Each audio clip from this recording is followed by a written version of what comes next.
You are listening to The Material Revolution, a podcast dedicated to building a better understanding of and relationship to textiles, fibers, and resources.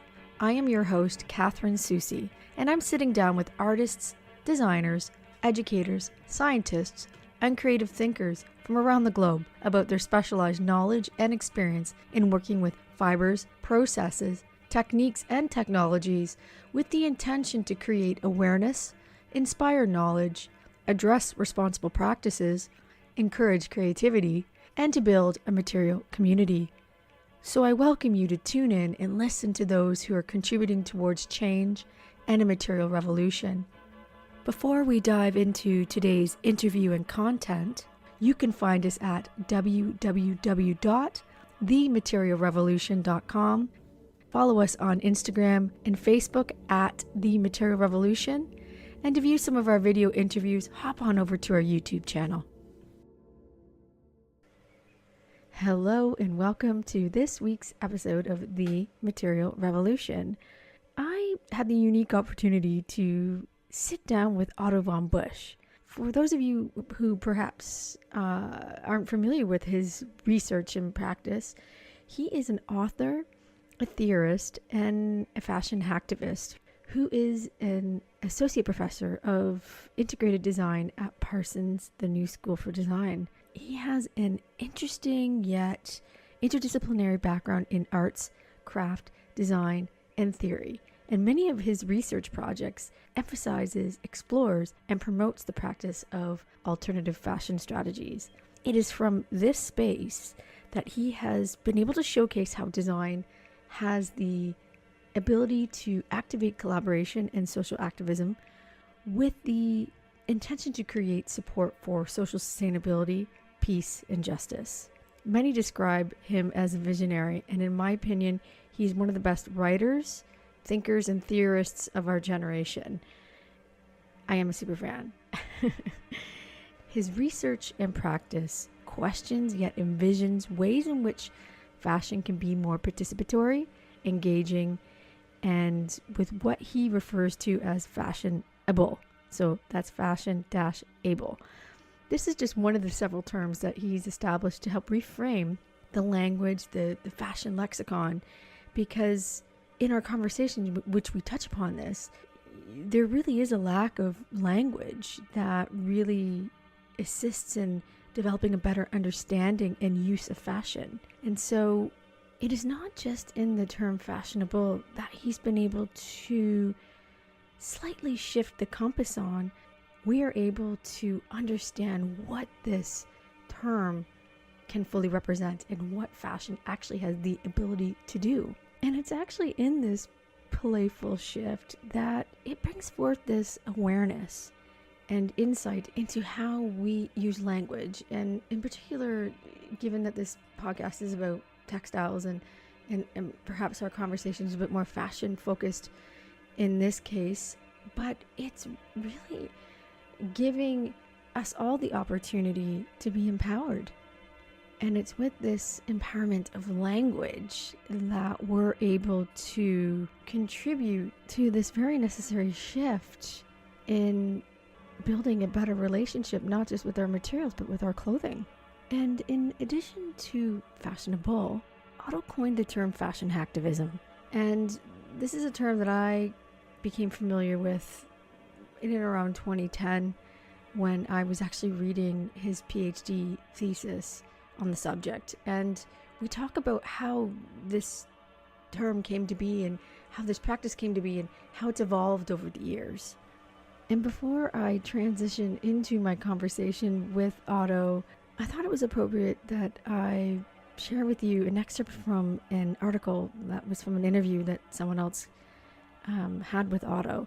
And the reason why I'm doing this is because I want to kind of set up and bring more context into my conversation with him, into his research and practice. And as much as I enjoy writing and preparing my summaries and my script for each guest that I have, sometimes what I have the ability to do is it doesn't quite capture everything that is incumbent of the person that I'm interviewing. And with all that being said, I will make the link to the article that I'm referring to in the show notes when this episode is released. In this article, it says, if fashion is to be more sustainable, we need to ask more profound questions and radically reformulate the formats and protocols of fashion consumerism. The challenge is to make fashion part of a deeper and more meaningful sense of freedom, aliveness, and togetherness. Von Busch's perspective on fashion is based in its emotional grounding in the body, that fashion is something we feel more than we follow. And if there's a part of you that's intrigued by this, then I highly recommend actually going over to Otto's website, Self Passage, and I'll make that link also available in the show notes for your accessibility, because this website will allow for you to have access to his writings, his research, and publications, and it truly is well worth the visit. But I will warn you that you may fall down a rabbit hole, but it's definitely a rabbit hole that's worth falling into, and you won't regret it. And I know that I shared a little snippet of an excerpt that was written by someone else about Otto's work, but I do want to acknowledge some of Otto's latest publications because they are definitely noteworthy. The first being his latest publication, which was released only a few months ago in 2021, Vistas of Vitality, Metabolism, Circularity, and Fashionabilities. You can actually access a PDF of this publication through his Self Passage website, or I suggest getting a hard copy through Amazon. Then there's also the 2020 publication, The Psychopolitics of Fashion, Conflict and Courage Under the Current State of Fashion, and The Dharma of Fashion, a Buddhist approach to our life with clothes. So without further ado, I now ask you to settle in, grab your favorite cup of tea, and allow yourself to be immersed in Otto's world and how he's contributing to a redefinition of fashion along with its practices, not just in what it has the ability to do, but what it has the ability to be. Hello, yes, I am Otto Von Busch. I am here based in Brooklyn or in New York, and I teach at Parsons School of Design, where I'm mainly teaching general design classes and fashion-related classes. That is me. Well, I think there's a little bit more to you than that, but but thank you, Otto, for that. I'm really happy to speak with you. It's good seeing you after a couple of years. I think the last time we crossed paths was in Omaha, Nebraska, of all places. It's so, yeah, true. Strange place, but yeah, that was an interesting trip. But that's a whole other conversation. But you have written some seminal texts, and your research has had a significant impact in how I think and consider fashion and making, and it not only impacted me, but I know it's impacting a whole new generation of makers in the field of fashion and design pedagogy. And so your interdisciplinary approach to fashion really kind of communicates what I feel has been left unsaid.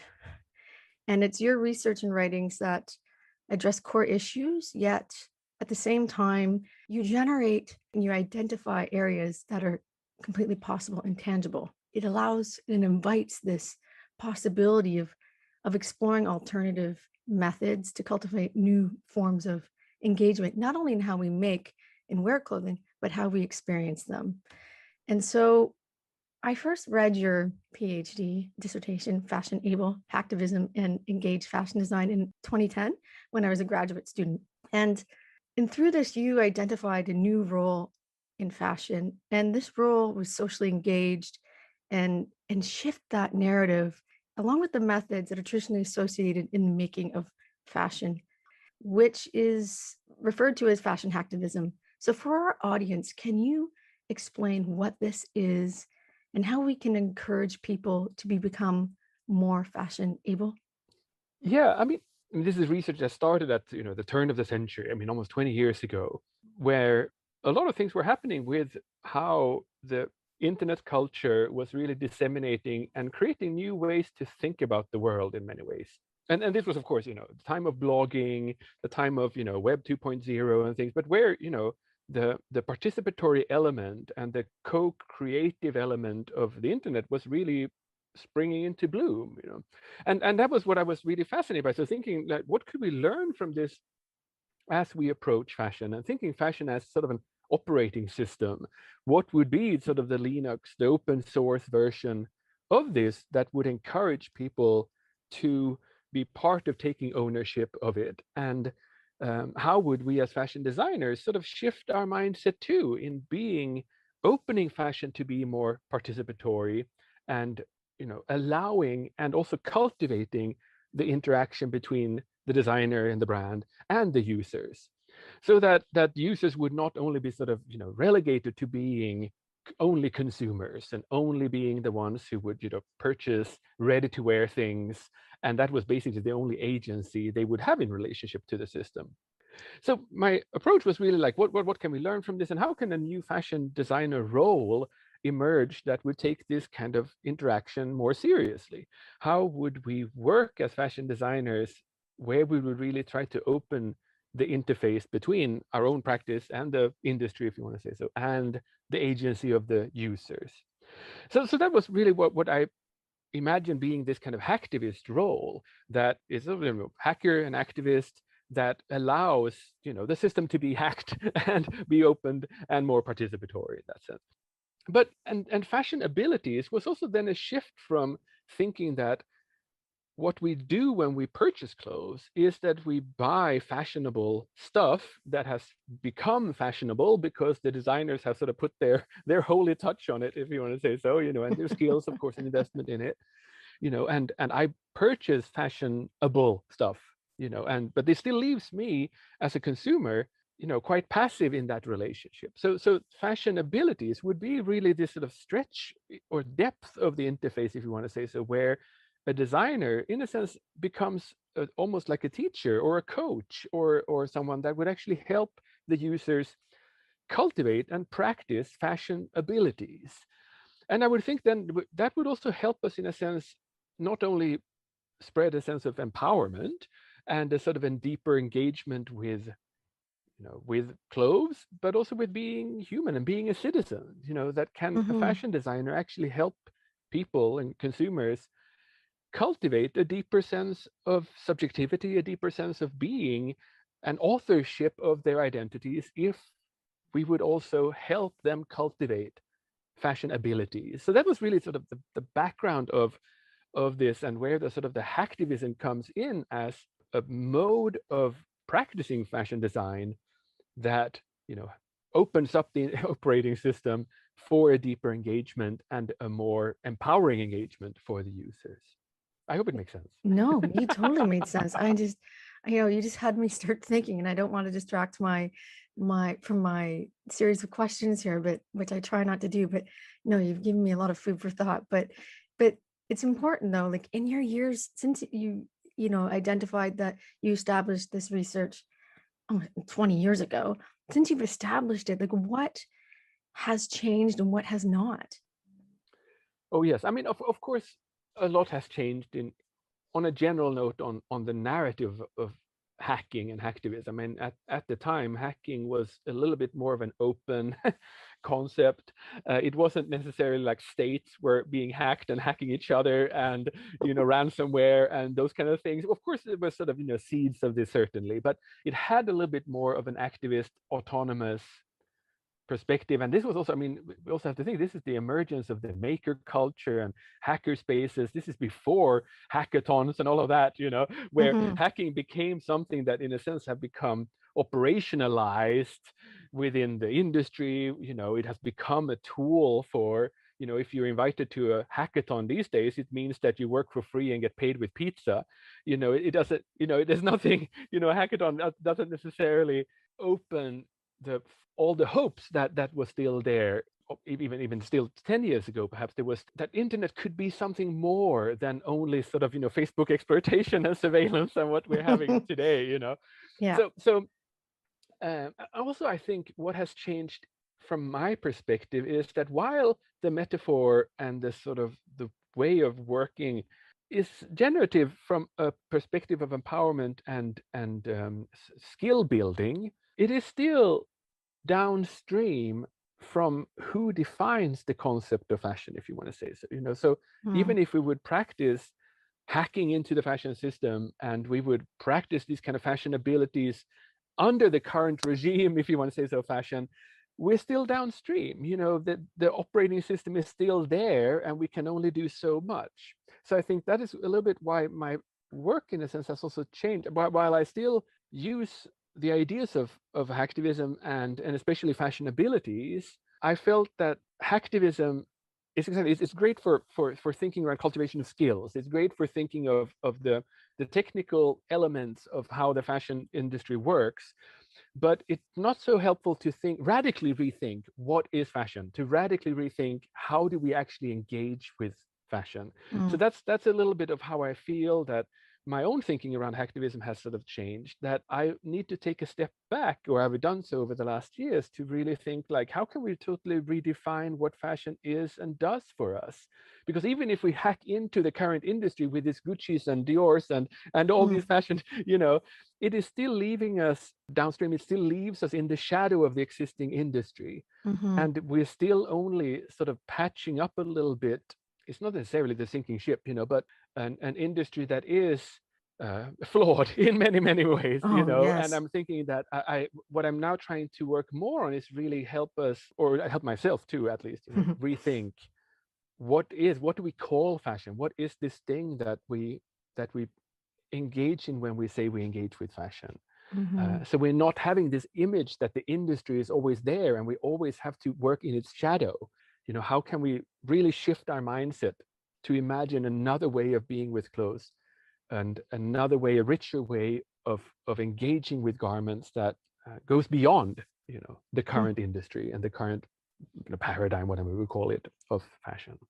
Oh, yes, and yes, and yes, and one of the things that I did, just in listening to you and understanding your role in education and having a background as an educator as well, in knowing how you've experienced and transitioned your understanding of how fashion hacktivism operates, like when it comes to translating that into curriculum, into new design practices, did you find it challenging being able to have the opportunity, or have you always had institution support that allowed for you to take your concepts and the risk, or taking things outside of the box when it came to fashion research and exploration? Did you find it challenging, or does that make sense? Like, was Yeah, it? yeah, yeah. No, and I would think. I mean, of course, no, nobody has worked, against these ideas.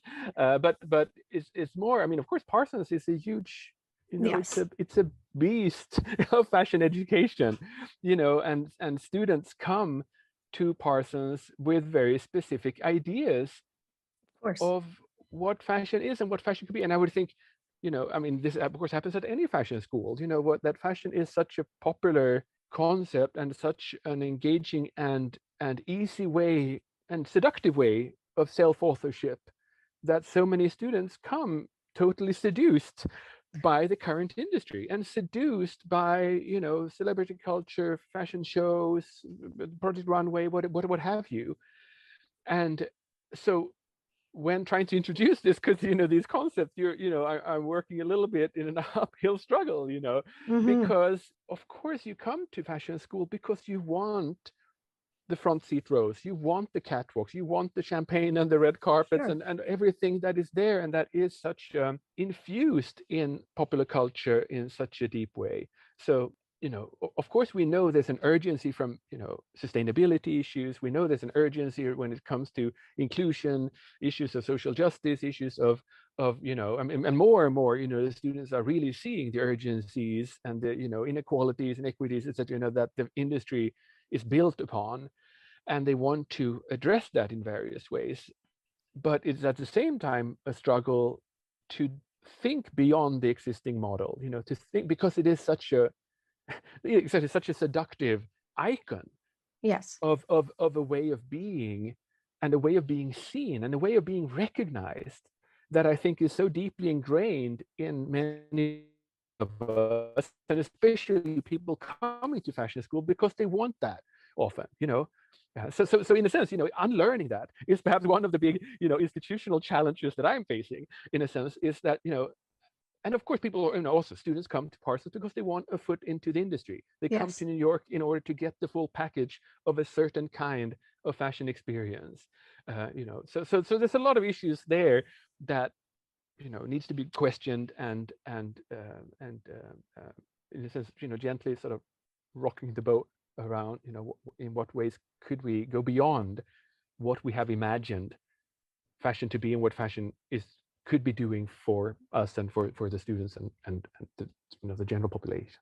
Yeah, absolutely. Yeah. And I totally understand that. And and that wasn't a particular question that I had specifically, arranged for our conversation today, but I just was thinking about just how that process of contributing to that shift that is needed in how we understand the role of the fashion designer, how it is shape shifting, and it needs to continue to do that, I think, in order for us to bring about the change that we need in the Right. industry, Yeah. right? So I know that much of this podcast focuses on fibers and materials, and I know that your role isn't specifically focused on that, but you being in fashion, materiality is inevitable. And so I just wonder, like, from your perspective, what do materials mean to you? I mean, on one hand, we can say that, how I approached it, in a sense, from my earlier work was definitely, thinking that what we have in the wardrobe. I mean, when people discuss, which are the most sustainable materials, which are the most sustainable fibers, Right. my usual Yeah. response is, well, what's in your wardrobe? That is, certainly what's most sustainable at this very moment, because it's already there, So thinking too that, local, what we consider local materials, local production, local, is local in the sense that it's the closest to you. It's not only locally grown and harvested and processed. It is something that is exactly in your wardrobe. It's also good to think about, actually, there too, that local is also local in time. Starting a new process for growing something, or digging up old oil that is million years old photosynthesis in order to produce fibers of it, that's not really local. Local is what is here and now within your reach, in that sense. So in a sense, recycling, I think that's how I sort of approached materials very much, that what is already in the wardrobe, but what is especially, dying in the back of the wardrobe because it's not used, is the material that we have available to repurpose and remake ourselves, but also to exactly, to experiment on and earn skills from and practice and materially work with, because that is, of course, how we learn things. We need to engage, we need to touch it, we need to be with it. At the same time, I think I have a fascination with materials that is also what does it do to our senses? What is it in the smell of leather that is there and is so, it can be so seductive, that is not there in the, in the sort of the plastic version of the same thing, It's that, true. that there is something in certain materials that are having qualities that are extremely sensory, but are also Mm-hmm. seductive in many ways. I mean, for example, if we just return to leather, it is a smell, and perhaps it is also this, that it is of the animal. There's something there that just makes leather slightly different than so many other types of materials. Mm-hmm. Mm-hmm. That there is something primal, heathen, or whatever you want to call it. There's a Yes. certain kind of magical load there that I think is super fascinating. I'm also fascinated by materials, as much as all these fossil materials needs to be questioned in the way that the industry keeps supporting it. All these polyesters, etc., etc. Yeah. That we dig up and pump up, and at the same time as plastic is so fascinating, because plastic is a material where we are the closest to be godlike. It is the material where human agency, it makes it perfectly malleable. It Mm. can be anything. Plastic is super fascinating in the sense that, it can transform my skin into the shiniest thing, or it can be thin and transparent. It can be so many things that the natural fibers, in all their qualities, Mm-hmm. that they have because they're natural fibers and they're fantastic and they have evolutionary, long perspective, Yes. but plastic is something that just makes human agency, takes it to the most extreme in its current form, in that sense, that what we can do with plastic, we can shape it into any form, at the same time as it has this, it's million years old, it's dug up from the depths of the earth. Mm-hmm. It's something that is primordial, it's something that is old preserved sun energy that has been buried subconsciously under into the crust of the earth.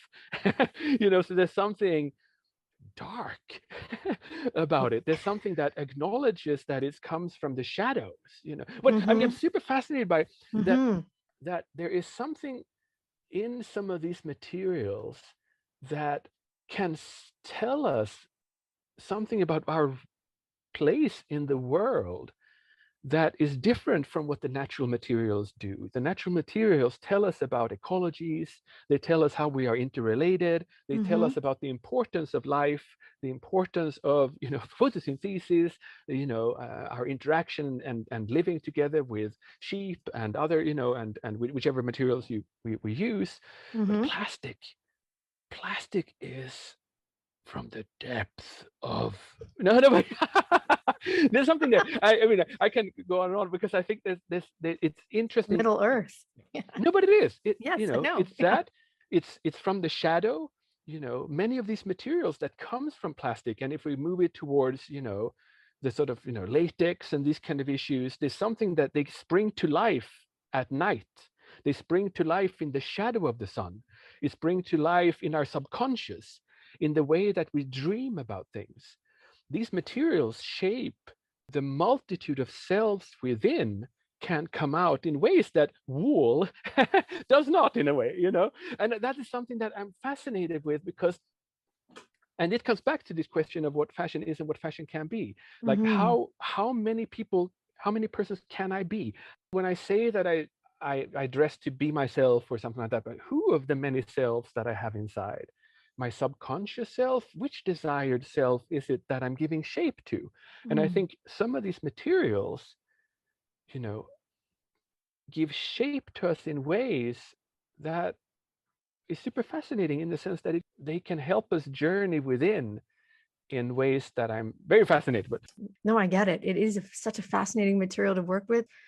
Having worked with hosiery for many years, women's pantyhose, and it's a petroleum byproduct. And yes, it was manufacturing waste from the mills, and it's not honored. And the approach to it has been trying to create this one size fits all textile out of out of this resource, which is not really, I don't want to use the term sustainable, because I do find, perhaps that terminology is a little bit overused. Well, not perhaps, it is overused in that it's about creating a balance when it comes to our resources, right? And I think plastic does have a role. I think it doesn't have a good role in how it's used right now and how it's manufactured, but I do have a similar fascination around working with it, because it does have this, second skin quality, and just like leather, and so yeah, I could go on about parallels in my relationship with that, but But I it's think interesting.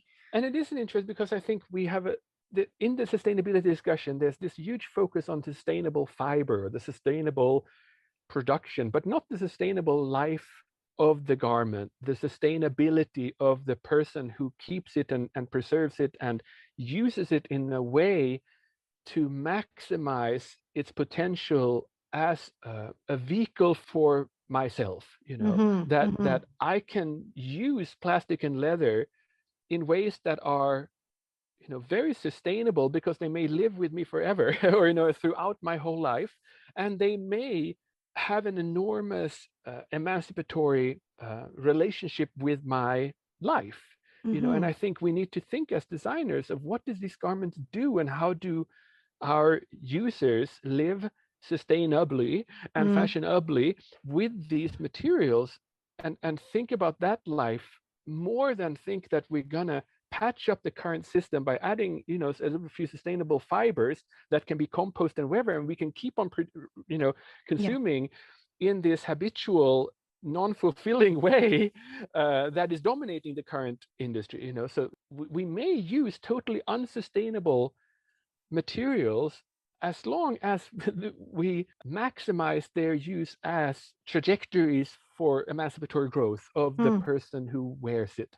Then it may be, they may fulfill their role as garments and as dream vehicles in much richer ways than if we just make totally compostable ready to wear that dies very quickly and has no other purpose than just take 2 photos on Instagram and then I'm done, or whatever, whichever. So I think this is the risk with the current sustainable fashion discourse, that we are, we focus too much on patching up the current system and the current mode of using garments, rather than think much more deeply and engaging in what garments can do to make us more godlike, to make us live with a fuller agency of being human beyond what the industry and the current system does to us, and not suppresses us, but leaves us unfulfilled, homeless, spiritually and subjectively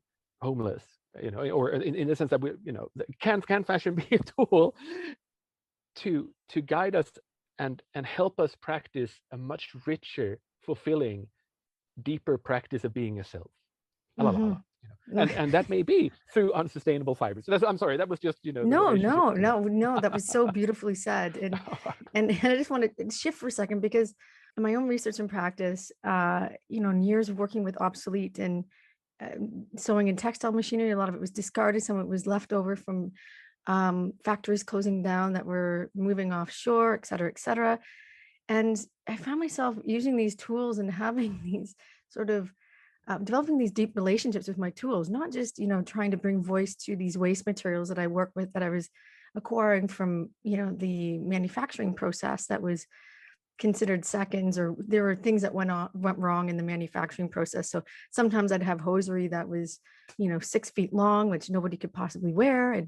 And so, there was all these sort of observations and these things that I was trying to observe and collect and transform along with these tools. And so through that process, not only was I not only having to makeshift applications that allowed for me to transform it, but I was having to makeshift the tools because they would break down. And at the time, being based in Vancouver, so I had to learn, how to embrace improvisation, both creatively with these materials and with the tools that I was working with. And so, when I think about the lives of what these machineries had when they were in these factories versus being in my space, are like night and day. I'm using these tools and these materials to creatively play and express, versus using these tools in a way that were intended for another use, essentially, even though it's still part of the conversation. But I think about how that created sort of consciousness around the value of the tools in relation to the materials. So through that, I wanted to share those insights and, communicating that to the general public. It's through that, I understood, there's exploitation of humans that are involved in the making of fashion, but I thought about the exploitation of these tools that eventually get tossed away at some point. Oh, you're not good anymore. You're useless because you can't keep up with the trend of X, Y, and Z. And yet some of these machines, they have such a significant role. Just because their raison d'etre didn't keep up with the Joneses, it doesn't mean that they can't still contribute to the future of making textiles and fashion. And so I know in your latest publication, Vistas of Vitality, Metabolisms, Circularity, and Fashionabilities, you address the positive capabilities that exists in the field of fashion and how it has the ability to assist in generating positive thoughts and feelings. So in relation to what I just shared, I wonder what your thoughts are on the inclusion of the exploration of tools and machinery as part of this opportunity to generate positive thoughts and feelings that may result in new methods or forms of expression when it comes to making fashion or textiles. And I think this is beautiful, the way that you worked with these, machines and tools, and the sort of the stories and the material qualities of these, the machines and that. So the way that I approach it in Vistas of Vitality is, I think we need to take a step back when we're thinking of, what do we want to make sustainable when we talk about sustainability, and just sort of focus on, really taking, what does fashion do for us? How can fashion really, when it works at its best, what does fashion do for us and for consumers in general? And how do we make sure we sustain that rather than just sort of sustaining the industry in general?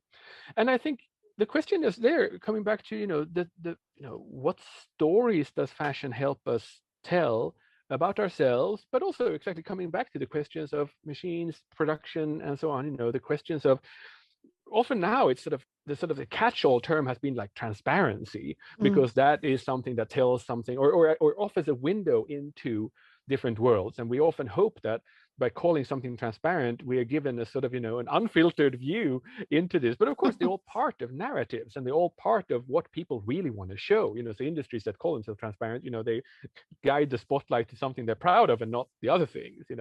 So I think it's interesting just to think of the way that you work, that you're also catching a much wider narrative angle on who is part in telling the story of garments, who is part of, telling the story of the agency that goes into garments, and we often look at, pictures of hands, people that are embroidering, people that are picking materials or whatever, but I think it's an interesting take to also think about what is the narrative of, not necessarily industrialism, but the narrative of the craft that goes into a factory, the craft that goes into handling machines, preserving machines, and the tools that we engage in general. And I think, we were getting a lot of this sort of craft focus that has emerged over the last decades is very much, you go to the cafe and they have the machine of the coffee, the espresso machine is part of the show in a sense, and operating it. Yes. And similarly now when we see more and more, repair in a sense coming into, fashion stores too. Yes. We get a closeness to machines and materials in a way that has before, being disregarded. And I would think that, this narrative that you've been telling about these machines and the interaction with these machines is something that we could definitely open up and think much wider in a sense of, how do consumers take part in this? Not only that there's some photos of some old machines, but in what ways am I becoming a co-author and seeing and, have this realm much more tangible to me in that sense, as a way to also tell the story myself and place myself in the world as a being and in relationship to my clothes. So I definitely see you're onto something there that is very fascinating. So yes. Oh, no, I don't plan to stop. I'm really interested in creating these sort of hybrid forms of making using new and old technology and processes. That it's ultimately about striking a balance, but also, honoring what's come before and having them still part of the conversation. They're not dead yet, So I look at it, and it's similar to what you were identifying.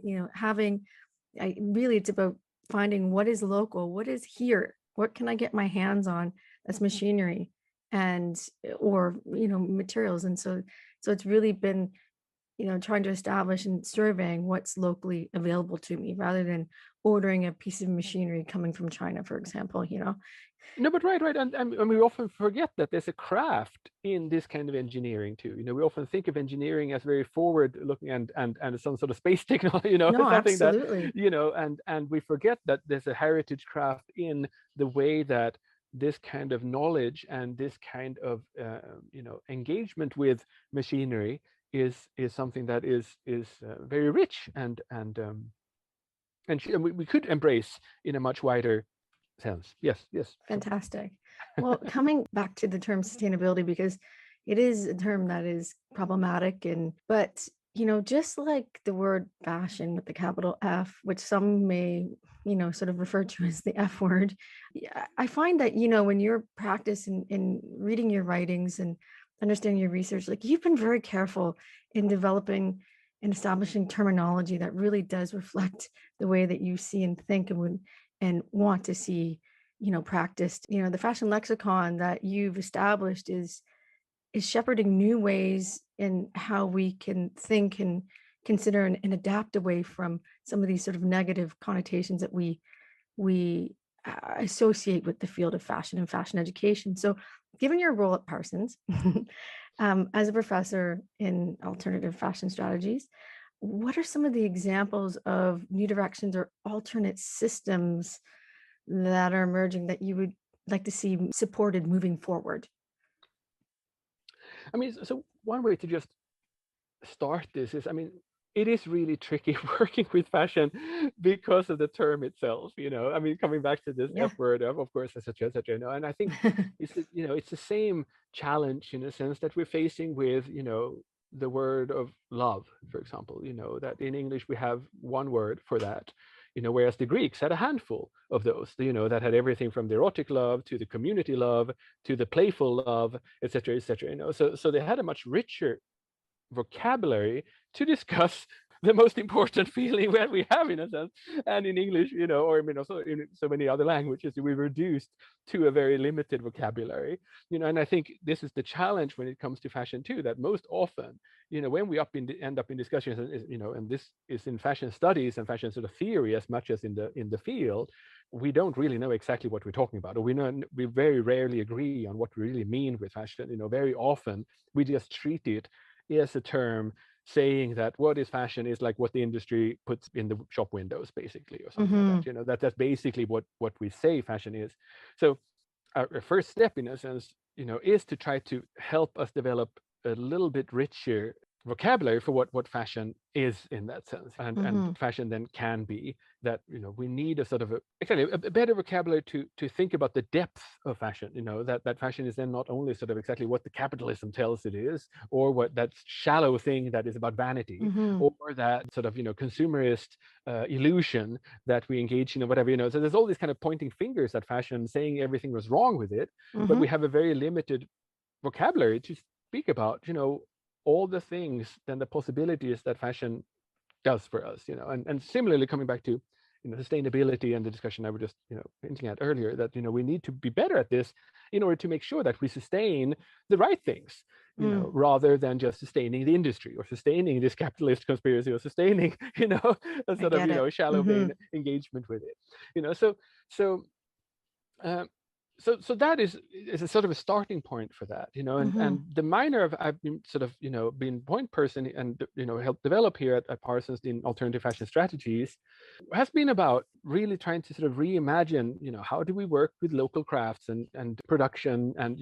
thinking of fashion as a sort of community engagement, and I've been teaching classes on open source fashion, thinking about can we really question what source is in a very wide scope, sources of inspiration, sources of material, sources of production, sources of code. That open source could mean a lot of different things when it engages with fashion, and how a designer would take those concepts in order to produce a more open and engaging way of producing and disseminating their brand and their visions and their skills. So what I try to do is really to expand this view of what fashion is and what fashion can be, but at the same time, like how can you utilize the skills you still earn at fashion school? It's not about learning something totally different. It's amazing that the pattern making, the draping, the techniques and all these things, the visions, the sketching, and all the things that we do at fashion school could just be used in a so much richer way than sort of being funneled into the current industry, and the current mode of ready to wear, and the current way that we send ship, drawings overseas to be produced and then consumed in this kind of, habitual cycle. So very much the way I try to sort of utilize this vocabulary and the terms I try to give shape to is really to project other visions of what fashion could be. That could be fashion designers that could work much closer to being a therapist, actually seeing the person that is the user, rather than that you as a user buy into my vision of how I want to live my life. How if I as a fashion designer actually saw you, how can I serve you, your dreams, who you what this is much more No, an acknowledgement of the user in that sense, or could we imagine fashion designer being someone that works with, I mean, of course, coaching and therapy and help a person grow rather than patch up their failing self-image and keep having to sort of keep up in that sense. My aim as a fashion designer is to make you feel growth, make you feel that you flourish, and that is what I want my fashion practice to do for you. And how can I serve you? How can we have this relationship to our users where it's not only about me as a fashion designer, and I have these visions, and if I'm strong enough in this narrative, you want to buy me because I'm so cool. But there's still so much of that happening in fashion industry, and still so much of that narrative that is so seductive to the students, and the way that the industry works. I think, how can we really just expand the palette of colors, the palette of options that a fashion designer has, beyond how they're getting, the interface they get into the industry is through these internships, and then into these, not factories, but design offices, where they're having extremely little agency on changing and reimagining what the industry could do. And that's really where I'm trying to sort of put this vocabulary and this practice at Absolutely. work. I know, no, and I really appreciate how you articulated that, because you pretty much summed up my whole experience in my own practice, because the relationships that I cultivated with clients over the years, they would wait for certain collections to come out, and even if it took them 2 years until they saw that right piece, because it spoke to them in a way that felt that it captured where they were at in their lives, and then through their own personal journey of wearing that, they would bring it back, and then I had an opportunity to visit with it again and then adapt it because something may have changed, and so it's as much of a personal journey of the designer as it is of the user. And just the conversations and insights, and just well, they're clients, but they become lifelong friends as well, and they invest in themselves as well as the person creating for them, and it's a pretty magical relationship when you can cultivate that in your practice, because it allows for you to be creatively adaptable and really understand what collaboration really means, because I mean, fashion is such a collaborative process. It's, you can do your solo part of it, but I found my training, and I've had conversations with other designers around this, that like fashion school and education, it's so process oriented, and it's so complex in some areas, especially when you're doing some techniques. And if you forget an aspect of it, there's so much trial and error that happens, that it does teach you to think differently. I do believe that. And I'm glad that you are imparting that knowledge, in your role. Right, and that's a little how I've been playing with this idea that, thinking, how do we think of fashion more as an energy, more than as, sort of limited to the material aspects of garments, and sort of, the pattern and construction and the machines, and that, that can we speak about, well, how does this make you feel?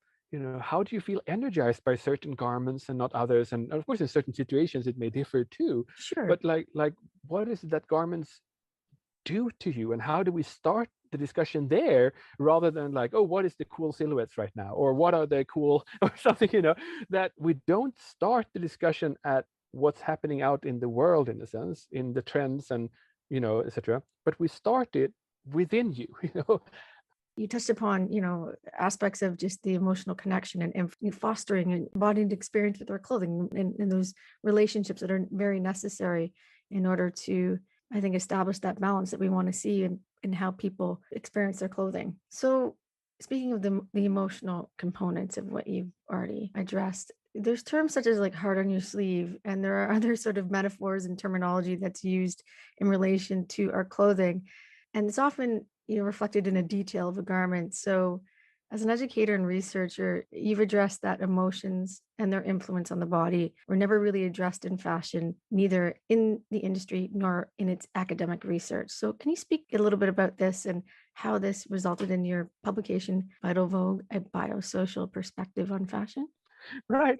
It is slightly changing. So there's more and more sort of research in emotions in general, and the sort of a wider sensory experiences around how do we as academics sort of look at the world, not only through visual culture, for example, but through the senses and through the emotions.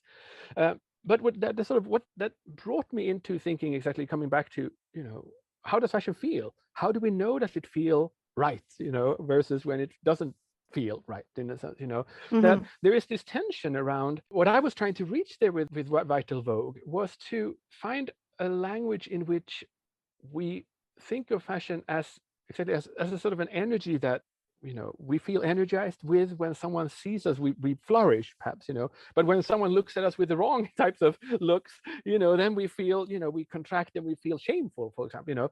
So there's these kind of tensions around thinking around what fashion does to us, and how we live with it socially. Mm-hmm. And how exactly that garments are not limited to being, markers of identity or markers of communication or something like that, that has been sort of the dominant paradigm around how we have talked about garments and how we have understood them, that they signify subcultures, or they signify certain kind of positions in society and so on. But I was really like, how do we hone in onto the body and the emotional experiences of wearing garments, and when they work right and when they don't work right? And Mm-hmm. most of us have these experiences every day. We just don't talk about them, in a sense.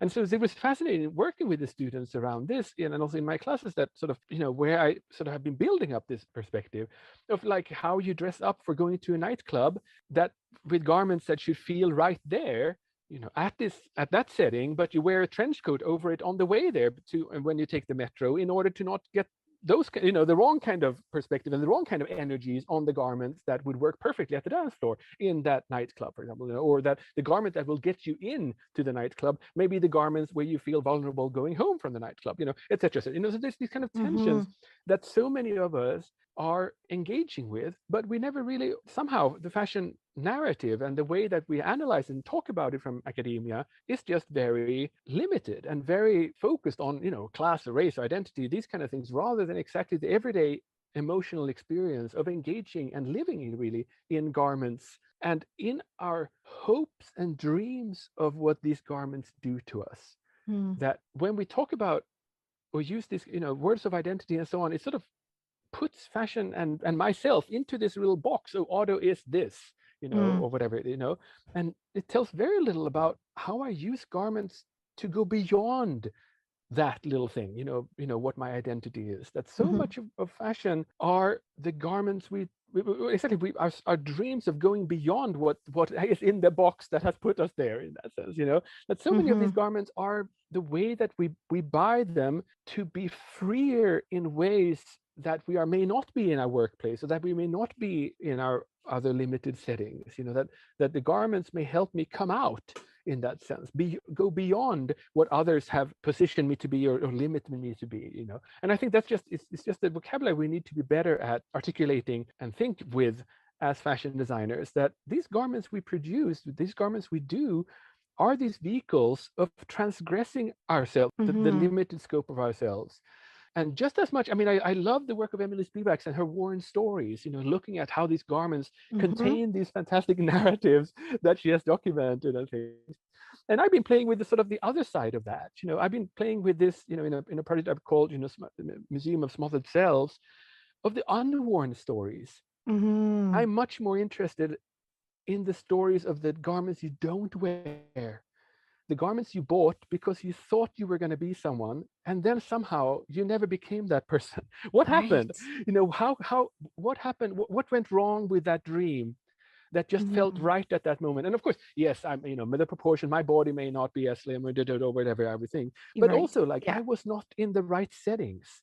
My Mm. friends, we were not going to the type of parties I was hoping we would go to.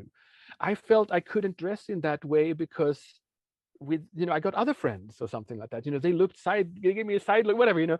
Those things are really what fascinates me. The unworn stories, the untold stories, the stories that held us back, the dreams that were unfulfilled. The dreams, the garments that I bought them with this clear image in my head of myself becoming this other better Otto. you know but Yeah. it didn't happen. And why didn't it happen? And how much perhaps there's a longing too that is still living in the wardrobe of that Otto that could have been, of that person that hungers inside in my soul, of coming to fruition, of being released. Yes. And how can we as designers see this? How would I do a home visit to my consumer and look at these garments that had all this hope? And how can we together work with releasing this self you want desire to be? And how can I be this designer that is this life coach, that is this therapist, Yeah. that lets you live that dream life that you had projected into that garment, but that never fulfilled itself? And how can I be that person that guides you and encourages you and leads you by the hand to transform yourself and rise and transgress the fear that you have that didn't let you come out with that garment in that sense, Oh, and that's something that fascinates me. It's mind-boggling to me. well, you're And I would love my students to see more of that. I would to just bring that along with themselves into their life journeys, and they could serve these selves that could be, that I would no, love it's that. absolutely no. I think I mean, I didn't want to interrupt you. No, when you said fascinating, it's absolutely fascinating because it really is teaching, just being able to understand what your role as a fashion designer is and how we do act as these interpreters and our various roles that we play, and just being able to find out how and when to activate those different roles of, because again, there are a series of different languages and processes, and yeah, you that's such a powerful way of thinking. And so that's going to sit with me for a while. So thank you for sharing that. It's funny because I was going to ask you if who you thought was doing meaningful work in the field that you wanted to acknowledge. And I mean, I think you kind of answered that in your response there, but if there's Yeah, anyone sure. else that you're thinking that you would like to give, a shout out to that you I think is mean, doing meaningful work. my former colleague Pascal Hudson, who is now at Artes Mm-hmm. and the Fashion and the Commons masters there, where she's really trying to totally redefine what a fashion designer does, and they work everything from closer to the farms and so on. She's a colleague that I dearly miss, and is extremely visionary, where thinking of fashion as other ways of being. And she set up together with friends and colleagues upstate in New York a Mm-hmm. brand called Friends of Light that is also run as a co-op. There's no like fashion designer that or CEO that brings in all the money. It's that I think it's very Cool. visioning also in rethinking the structure of the company itself and what the company does. And then of course they reweave garments and make this very sort of special, extremely sort of special garments, because they really weave every piece into shape and so on. So they get pricey, but it's also a totally revisioning of what a garment is and how do we really maximize, if you want to say so, the Mm-hmm. emotional and material and craft aspect of a garment to really make a garment the sort of the maximum narrative and material carrier of these visions that she works with, and her colleagues. And so this is someone that I'm extremely fascinated with in her work practice. Mm. As part of the Union of Concerned Researchers in Fashion, we also Yes. have many visionary people that I work very closely with, and that's mind-boggling, and it'd be fantastic to have this opportunity to look at all these sort of emerging ways in which fashion designers try to enrich really and go beyond the current ready-to-wear paradigm, and really rethink how does fashion work with everything from of course repairs and Mm-hmm. degrowth in on a sort of much larger scale of where does fashion operate in our current economy and ideologies Mm-hmm. and etc. So there's a lot going on there, and Yeah. and I'm Yeah, very you're a happy busy man. to have a little part of that at least. Fantastic. So this is the part of the conversation where we get a little bit creative. And Mm. so I've created the fashion firing line for you. Yeah, the 8 quick answer questions. So my first question is, tell me something that's true that almost nobody agrees with you on. Oh, my first answer would be like magic. Oh, Like sick. magic is real. Magic. Many people don't think magic is real. I think magic is real. So question number 2, if you could change one aspect of our society through your work, what would that be? Or just to, oh yeah, to live freer Mm. somehow, but and freer in the sense of not things we buy, but freer in the sense of how we use our agency and how we live our everyday practices is in ways that go beyond how we thought we would wake up this morning and the limited things we could do. Okay. Very cool. Very cool. What is one common myth about fashion? Oh, the shallowness. Well said. It's true. What do you think is the hardest part about teaching in fashion education today? It is the unlearning aspect. It is that we have a very limited scope of understanding of what fashion is and what fashion can be, and breaking that is one of the real challenges, I feel. Mm-hmm. We are too Mm-hmm. pre-programmed with a limited scope of what fashion is, so when we talk about it, we have the wrong vision, we have the wrong connotations. We Mm-hmm. need but what is it, that old metaphor that you can't fill up a cup that is already full, that you need to empty the cup Yeah. to fill it up, and I think that there's a lot of that needs Mm. to happen. Question number 5. If you could change one fashion archetype or a fashion element that we no longer need, what would that be? The ready to wear is too dominant. We need other ways of seeing and imagining the way that I interact with the garment. Online shopping is too successful. It's too easy too, so online shopping and ready to wear, that, I mean, it's not that it's going to be undone because it's fantastic, but there needs to be a much wider scope of ways of engaging with fashion than these two super easy and user-friendly modes that, yeah, we need to rethink this. I agree. So can you describe a song or a musical style that you would like to see interpreted into a textile or garment? I play with, so in Vital Vogue, I finish off with Love Song by The Cure, with Robert Smith sort of words there Yes. about that, I want to be young again, I want to be, clean again, that there is that, what love does to us is that dream of being myself, but being myself just a little bit better, and that someone sees me who I desire to be. I would love students to, to do that, Very to cool. do Love Song with The Cure. Very cool. So what is it about fashion that makes it vital? That it has this dynamics and it has this energizing force that makes us feel growth, and that is something that is at the heart of vitality, the heart of life, that it wants to grow, it wants to reproduce, it wants to live, and I think that when fashion works at its best, it can help us feel that I'm not only blending in, I'm not only conforming, I'm not only like being at the barest of acceptability, but that I am actually going beyond what I otherwise would sort of be, And I think that is really the difference, the way that I try to articulate the difference between clothing and fashion, that clothing is this everyday experience with textiles on our body, in a sense, and the protection of the elements, etc., etc. And fashion is something else. It is that sugar that is on top of, the sort of the stark everyday diet of just sustaining our life and our living system, and fashion is that, the extra taste that just makes this taste bud spring to life, that makes me hunger and salivate for more in life. And that is what we need to be better at fashion. I mean, fashion designers to make flourish that vitality, that extra sugar. That resonates. So this is the last question. If you could pick an iconic place that connected you with the textile from the past, where would this be? Oh, I mean, I would just love to have seen and talked to, in this myth of Dior's new look models being attacked by French women in the streets when they were released and when they were photographed on the streets of Paris in 1947. I would just have loved to talk to them. Like, why were they attacked?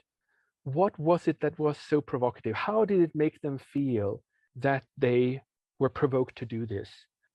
That, I mean, often the narrative is that the silhouette was so, extravagant or something like that, but I would just have really tried to understand that after suffering through the war and then seeing this new fashion being photographed and this, glamorous models, etc., what was it that really happened there? I would have loved to just understand and hear everyone's perspective on that, iconic experience of fashion being so provocative that the models were attacked. Like, why? What was it in the air? What was it on their minds? What was it in everyone's, relationship there that made it so provocative? I would have just have loved to No. understand that moment in time, Mm-hmm. and especially after the war, in the sense that people were starved for this at the same time as it was so provocative that something happened, that Mm-hmm. is fascinates me. That's given me a lot of food for thought, actually. So thank you for that. So before I let you go today, I did ask you to share a memorable textile or garment. And this is a part of the podcast where I invite each guest to share a meaningful textile or garment because it was a tool that I used for many years when I had students introduce themselves at the beginning of a term. It just was a great icebreaker, and it was amazing to see the relationships and bonds that kind of developed and flourished as a result of it and what they shared ultimately. So I'm going to ask you now, what did you bring forth today to share with our audience? Yes. No, I mean, I brought the sort of the battle vest that I'm, this jean vest that I've been attaching different patches on, and it's been sort of growing over many years. And to me, it's a fun, it's a quirky and fun garment. This is a garment that, speaks of both, of course, my sort of history as a metalhead and, the bands that I listen to, and the sort of the culture that I've been sort of part of there. At the same time as, I had so much fun inventing these new band names that I've sort of played with. So these patches, it's not minor threat, it's minor thread. It's not nuclear assault, it's needle assault.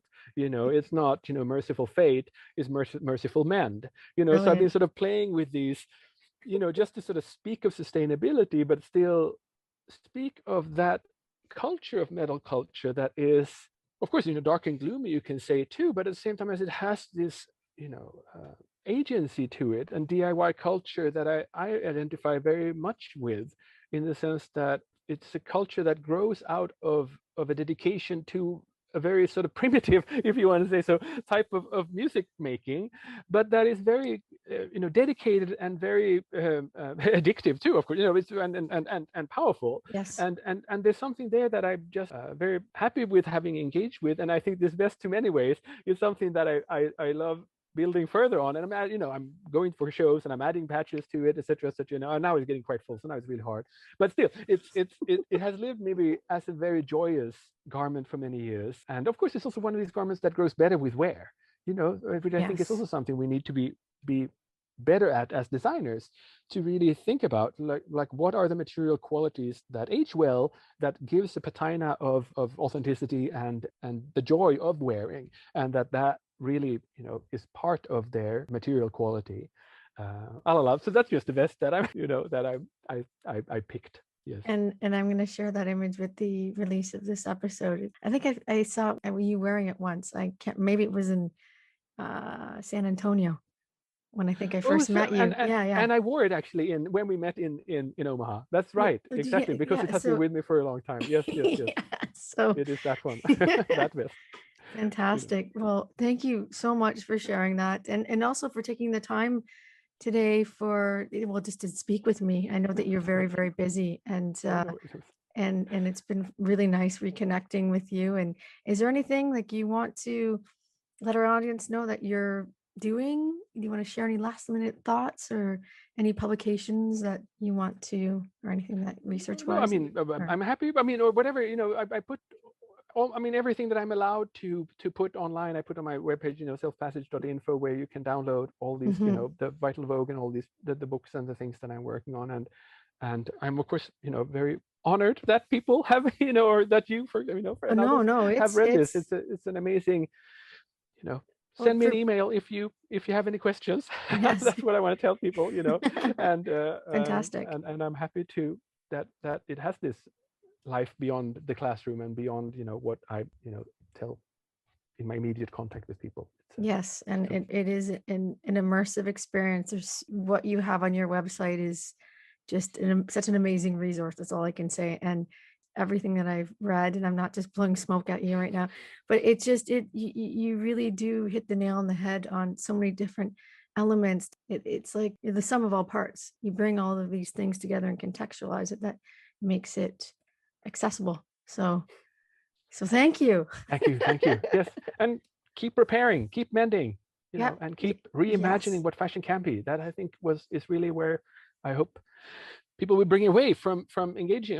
Talking to me and listening, whatever, that yes. Really, fashion can be so much more than what we think it is.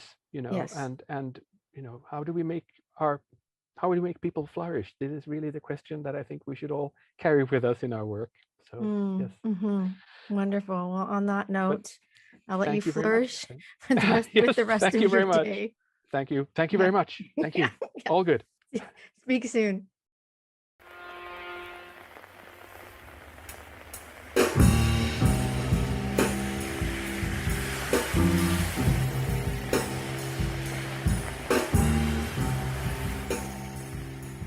Thank you, everyone, for tuning into this episode of The Material Revolution. We hope you enjoyed it. If you have any questions, comments, Or perhaps you may want to suggest a topic, material innovation, or an expert that you would like to hear on an upcoming episode. Please reach out to us via email at info@thematerialrevolution.com, or you can contact us through any of our social media channels. If you haven't done so already and have enjoyed this episode, please make sure you subscribe to the show via Apple Podcasts or from any platform that you're choosing to listen to this from. We would appreciate it if you could rate, review, and help us spread the word by sharing this podcast with friends. And if you would like to support this podcast further, consider visiting our Patreon page and make a pledge. You can do this by accessing the link that's located in the episode notes of this podcast, or you can visit our website or any of our social media channels where we will have that link made available. Well, that concludes our show for today. We hope that you left this episode feeling more curious about what can be done with textiles. Music for this podcast is provided by Interior Design, composed by Rob Mathrew. If you dig it and you want to hear more, please visit the link included in the show notes or visit our website for more information about his work. You can also find images from today's episode located on our website, www.thematerialrevolution.com, and other show highlights are available on our Instagram, Facebook page, and YouTube channel.